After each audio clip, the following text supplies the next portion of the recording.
The desert stretched endlessly, a sea of golden sand under the blazing sun. It was quiet, too quiet. That silence was shattered when a streak of fire tore across the sky, leaving behind a deafening roar. People miles away swore they felt the ground tremble as something massive crashed into the dunes. Smoke billowed into the air like a beacon, drawing attention from every direction. Dr. Elias Kane had been expecting a slow day at his lab in New Mexico. His life revolved around studying strange things, but nothing could have prepared him for the call that came that morning. "We need you," the voice on the other end said, urgent and clipped. "There's been an incident."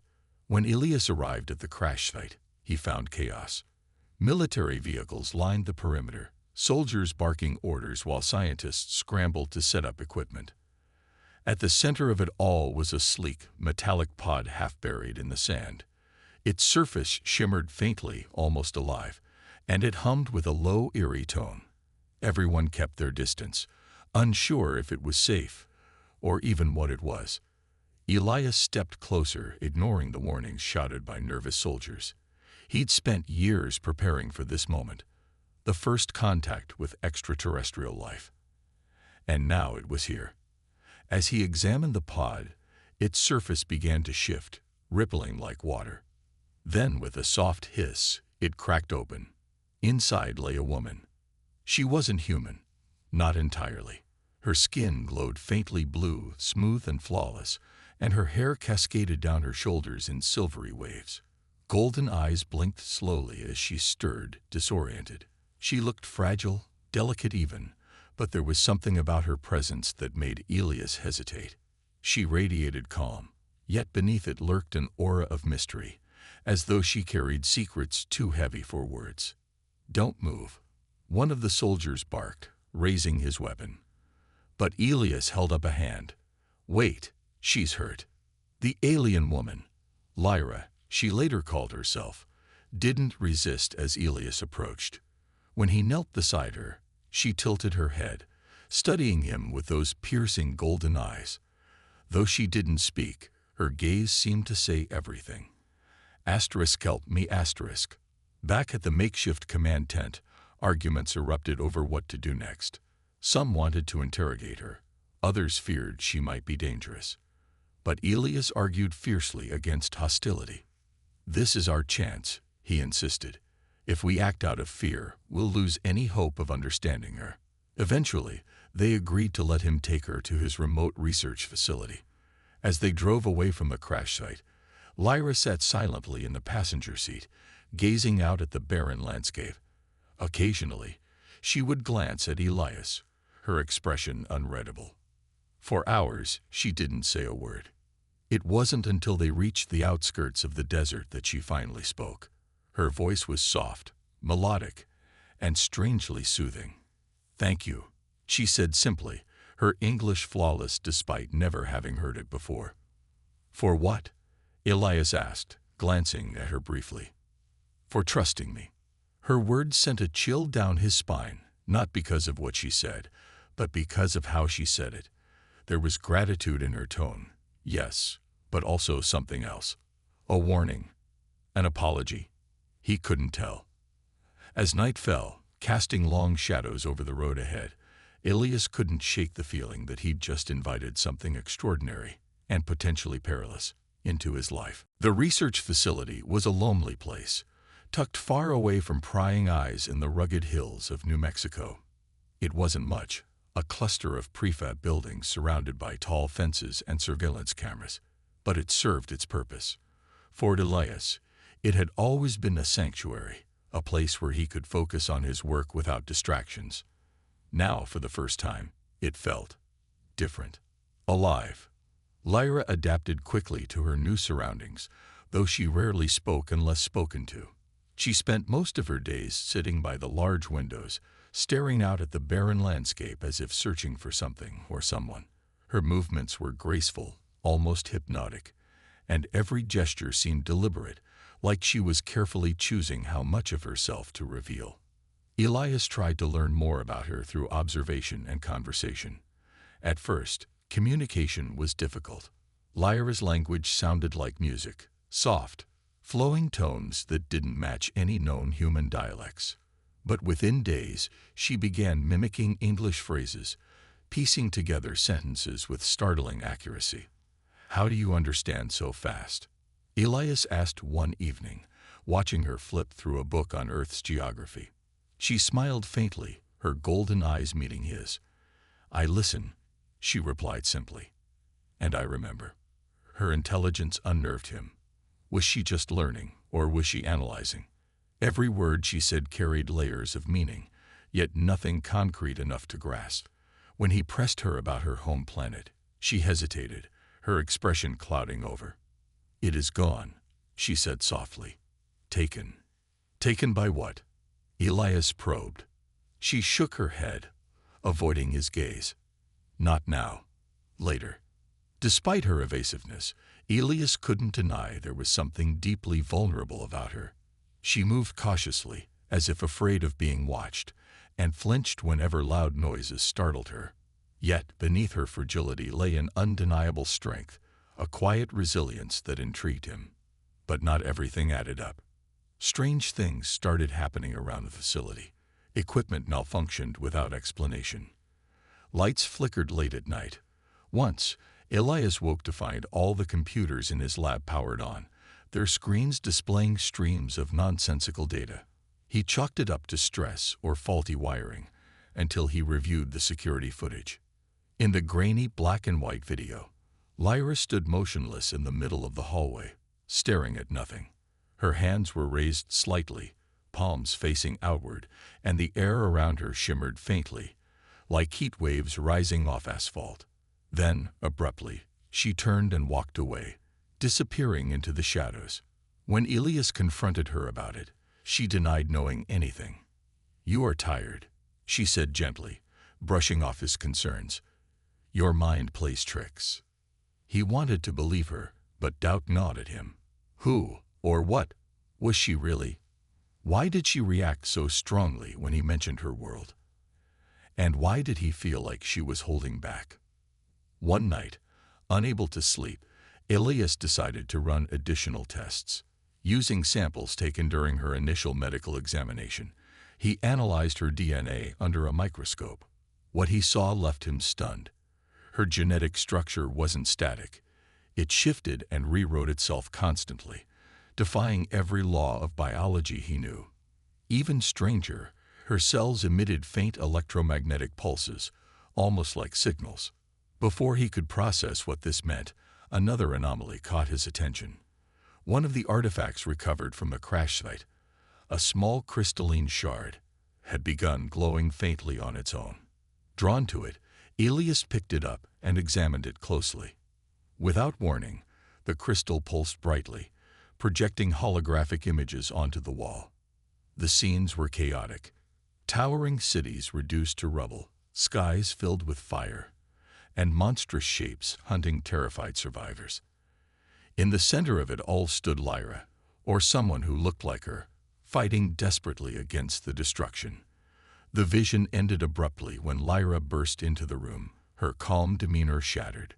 "Stop," she shouted, grabbing the crystal from his hands. Her voice trembled with anger and fear. "Do not touch that again." For the first time, Elias realized that Lyra wasn't just hiding secrets.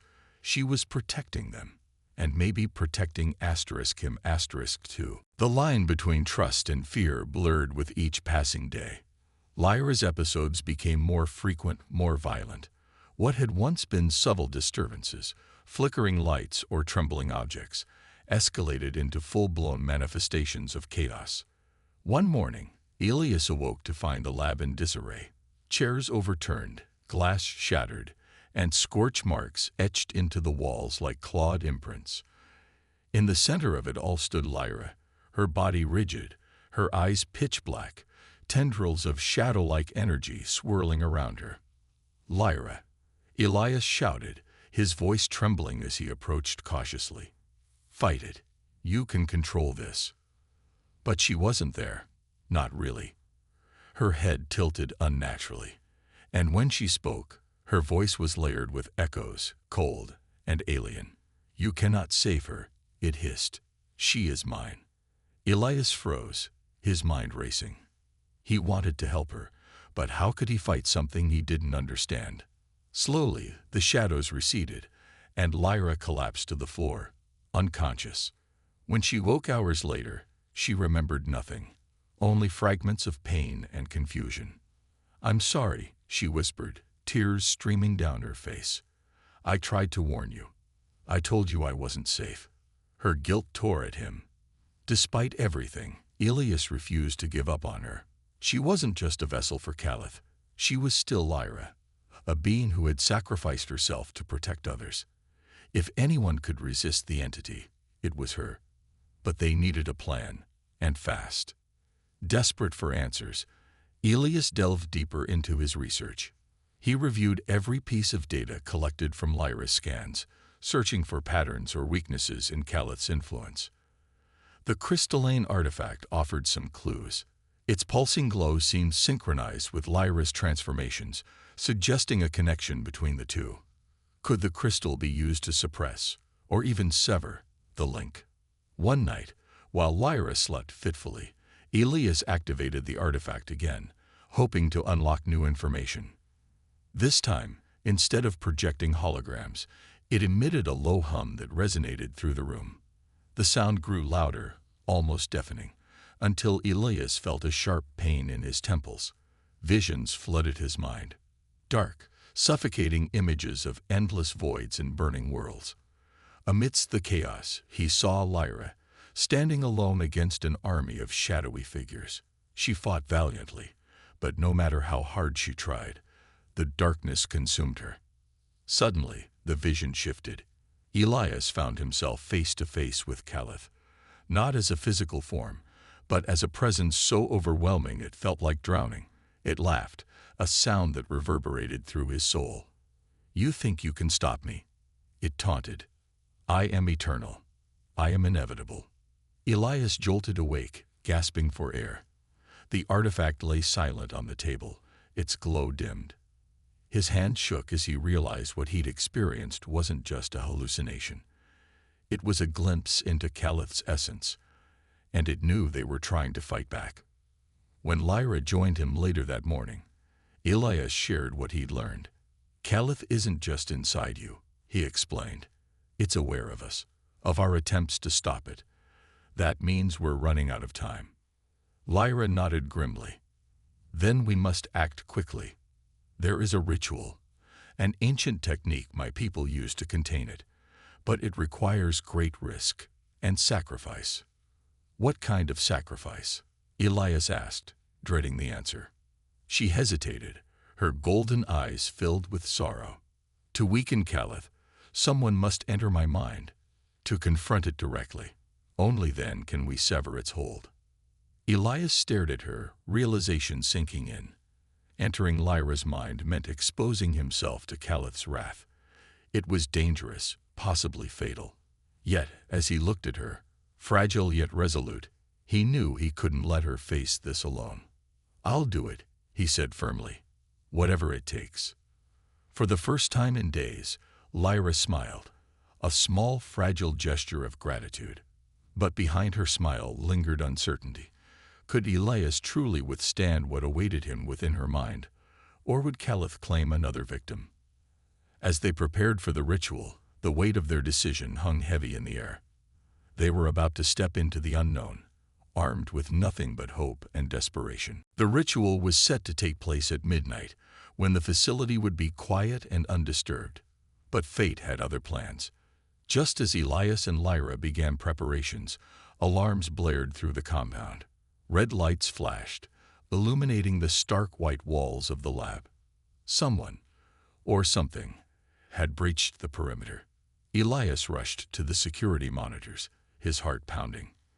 On the screen, a convoy of military vehicles sped toward the facility, their headlights cutting through the darkness. Soldiers poured out, armed to the teeth, led by Colonel Grayson, a man Elias recognized from his initial briefing on Lyra's crash landing. "They found us," Elias muttered, panic rising in his chest. "How?" Lyra stood silently, her golden eyes narrowing as she watched the scene unfold. They were always watching, she said softly, waiting for a reason to act. Before they could decide what to do, the door burst open. Soldiers stormed in, weapons raised.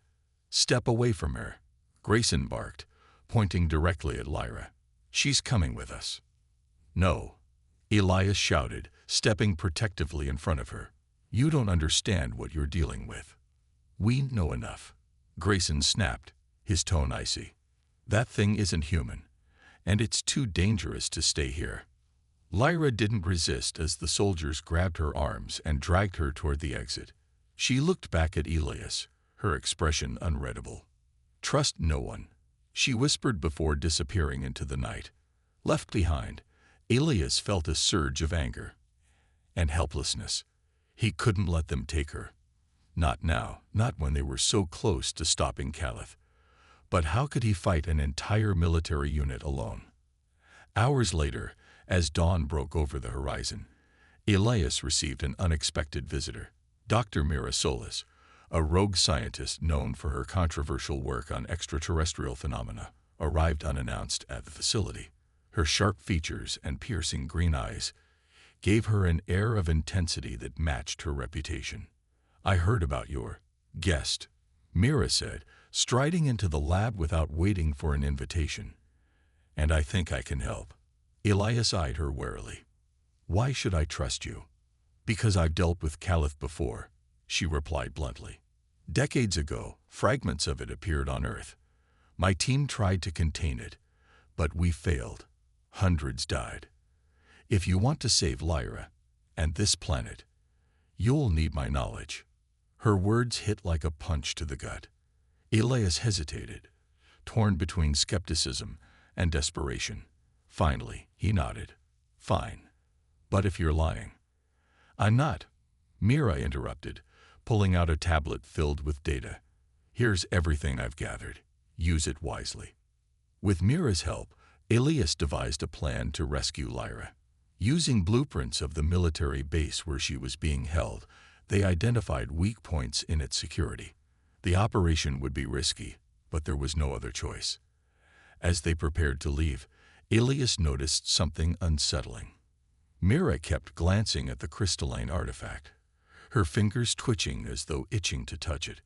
When he asked her about it, she brushed him off. "Just curious," she said with a shrug. But doubt lingered in Elias's mind. Was Mira truly there to help, or did she have her own agenda? Either way, time was running out. Lyra was slipping further under Calith's influence with each passing hour. If they didn't act soon, there might not be anything left to save. Under cover of darkness, Elias and Mira infiltrated the base. The tension between them crackled like static as they moved silently through the corridors. Every shadow seemed to whisper betrayal, every sound a potential threat. As they reached the holding cell where Lyra was imprisoned, Elias steeled himself for what lay ahead. When the door opened, Lyra looked up, her golden eyes meeting his. For a moment, relief flickered across her face, but then her expression hardened. "You shouldn't have come," she said, her voice low. "It's already started." Behind them, Mira smirked faintly, her true intentions finally revealed. "Oh, Elias," she said, pulling out a small device. "Did you really think I'd let you finish this without me?" Betrayal cut deeper than any blade. Elias realized too late that trusting Mira had been a mistake, one that could cost them everything. Days passed, but the tension in the facility only grew thicker. Elias couldn't shake the feeling that something was watching him. Something unseen yet undeniably present. The air felt heavier, charged with an energy that made his skin prickle. He tried to focus on his work, analyzing Lyra's biology and the mysterious artifact, but distractions kept creeping in. Equipment malfunctioned at random intervals, lights flickered without explanation, and faint whispers echoed through the halls late at night. At first, Elias thought it was stress playing tricks on him.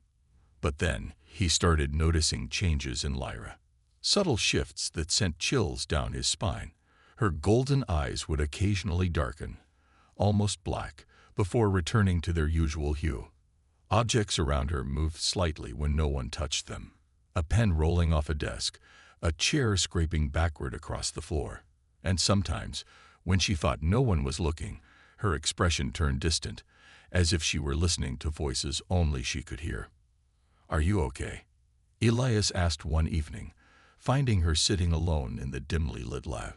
She didn't respond immediately, her gaze fixed on the glowing crystal shard resting on the table. When she finally spoke, her voice was softer than usual, tinged with unease. "I hear them," she whispered. "The whispers. They grow louder." "Who's whispering?" Elias pressed, his pulse quickening. "Is it Caliph?" She nodded slowly, her hands trembling as she reached for the crystal. "It knows we are here. It feels my presence. And yours." Elias swallowed hard, his mind racing. Can it hurt us? Can it escape? Lyra hesitated, her grip tightening around the shard. "Not yet. But it is patient. It waits." Her words hung in the air like a storm cloud, heavy and ominous. Over the next few days, Elias redoubled his efforts to understand what they were dealing with. He ran tests on the crystal, studied Lyra's erratic energy pulses, and pored over every scrap of data he'd collected since her arrival. Then, during a routine brainwave scan, he discovered something shocking. "Lyra," he said, staring at the monitor in disbelief.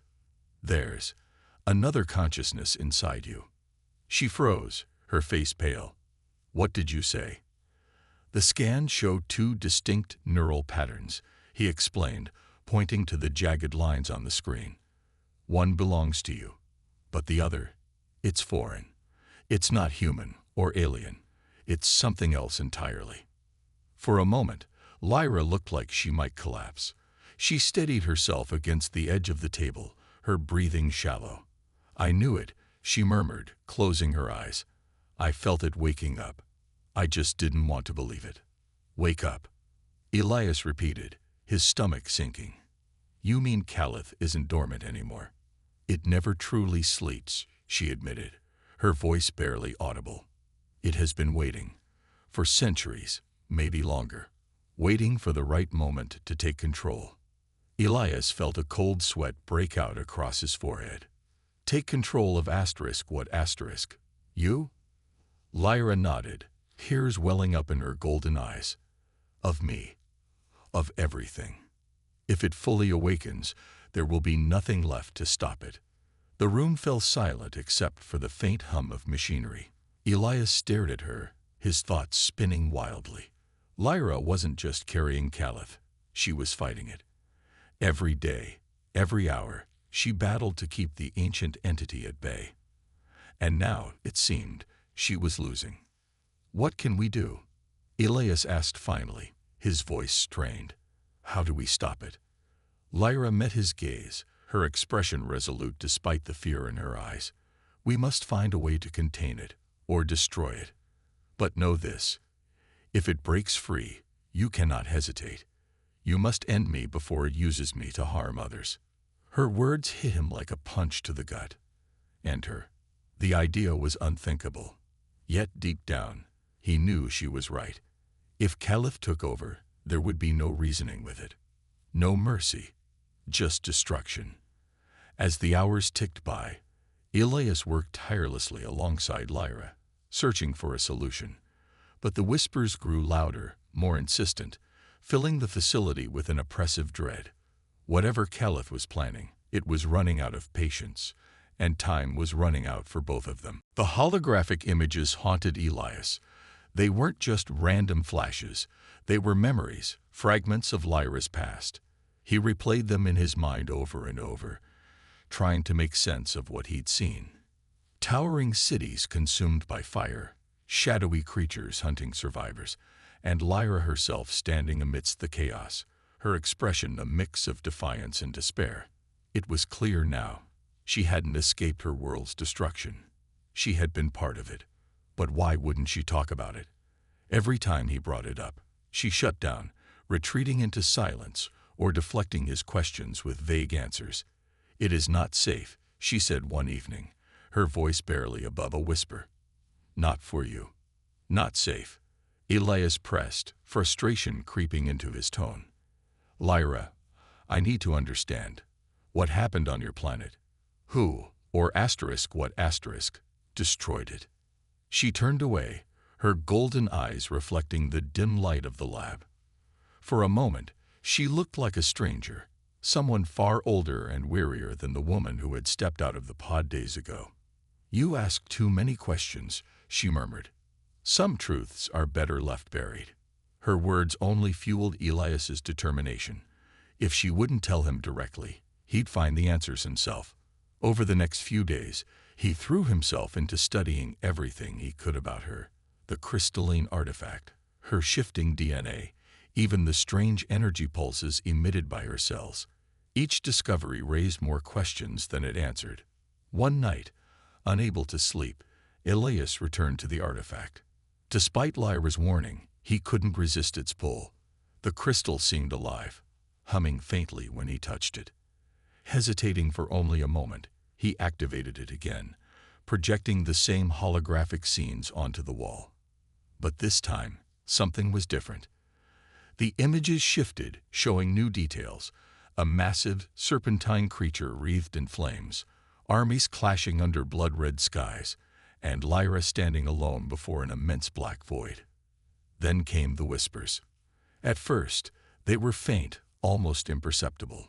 But as the hologram played, the voices grew louder, overlapping in a cacophony of alien tongues. Some sounded pleading, others angry, and a few, sinister. Elias felt a chill run down his spine as the room temperature dropped sharply. His breath fogged in the air, and the lights flickered erratically. Suddenly, the door slammed open. Lyra stood there, her face pale and drawn, her hands clenched into fists. Her usual calm demeanor was gone, replaced by raw panic.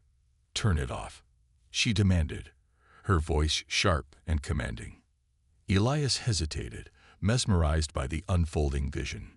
Just as he reached for the crystal, pain exploded in his head. It felt like needles piercing his skull, each one carrying fragments of thought, not his own. Images flooded his mind, burning worlds, screaming faces, and endless darkness. He stumbled back, gasping for air, as the hologram dissolved into static. Lyra rushed to his side, her expression torn between guilt and fear. "I warned you," she said softly, taking the crystal from his trembling hand. She held it close to her chest, closing her eyes as if drawing strength from it. When she spoke again, her voice carried a weight that made Elias's heart sink. "That thing, those memories, they are not mine alone. They belong to something else, something ancient." "Ancient?" Elias repeated, struggling to steady his breathing. "What do you mean?" She sighed, her gaze distant. "Long ago, my people discovered something buried deep within our world. We thought it was a gift, a source of power. Instead, it was a curse." She paused, choosing her words carefully. "It calls itself Caliph, a being older than stars, older than life itself. It consumes everything it touches, worlds, civilizations, souls. My people tried to contain it, but we failed. In the end, we became its vessels." Elias stared at her, realization dawning slowly. "You're saying, that thing inside the crystal, it's connected to you?" Lyra nodded grimly. "Yes, and it is still here, with me." The room fell silent, the weight of her confession pressing down on them both. Elias wanted to ask more, to demand answers. But one look at Lyra's face told him she'd said all she could bear to share. Whatever she was hiding, it wasn't just her secret anymore. It was his burden now, too. As dawn broke outside, casting soft light through the windows, Elias realized something unsettling. Lyra wasn't just an innocent survivor. She was a carrier, and possibly a weapon. Mira's betrayal unfolded with chilling precision. Before Elias could react, she activated the device in her hand. A sleek, palm-sized gadget that emitted a high-pitched frequency. The sound was barely audible to him, but Lyra crumpled to the ground, clutching her head and screaming in agony. "What are you doing?" Elias shouted, lunging toward Mira. But she sidestepped him effortlessly, her movements calculated and cold. "Saving humanity," she replied, her voice devoid of remorse. "Caliph isn't just inside her, it's connected to that crystal. If I destroy both, I can end this threat once and for all." Elias froze, his mind racing. Destroying the crystal might sever Caliph's hold on Lyra, but it would also kill her. She wasn't just a vessel. She was still herself, still fighting. Could he let Mira sacrifice her for the greater good? "No," he said firmly, stepping between Mira and Lyra. "There has to be another way." "There isn't," Mira snapped, raising the device higher. "You're too close to see clearly, Elias. This isn't about her. It's about survival." As they argued, Lyra began to change. Her body convulsed violently, her golden eyes darkening until they were completely black. Shadows swirled around her like living tendrils, lashing out at anything nearby. The walls trembled, and the air grew heavy with an oppressive energy. "She's losing control," Elias yelled, panic rising in his chest. He turned to Lyra, desperation overriding fear. "Lyra, fight it. You have to hold on." Her response was guttural, layered with Caliph's voice. "Foolish mortal, you cannot stop what is inevitable." Mira seized the opportunity. She grabbed the crystalline artifact from its case and held it up, aiming the device directly at it. "This ends now." But before she could activate it, Elias tackled her to the ground. The two struggled fiercely, grappling for control of the device. In the chaos, the artifact slipped from Mira's grasp and rolled across the floor. Lyra's shadowy form surged forward, reaching for it instinctively. Time seemed to slow as Elias made a split-second decision.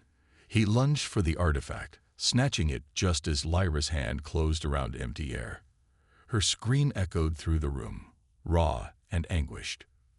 For a moment, their eyes met, hers swirling with darkness, his filled with determination.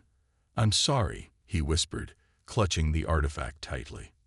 Then, without hesitation, he smashed it against the concrete floor. The explosion of light was blinding.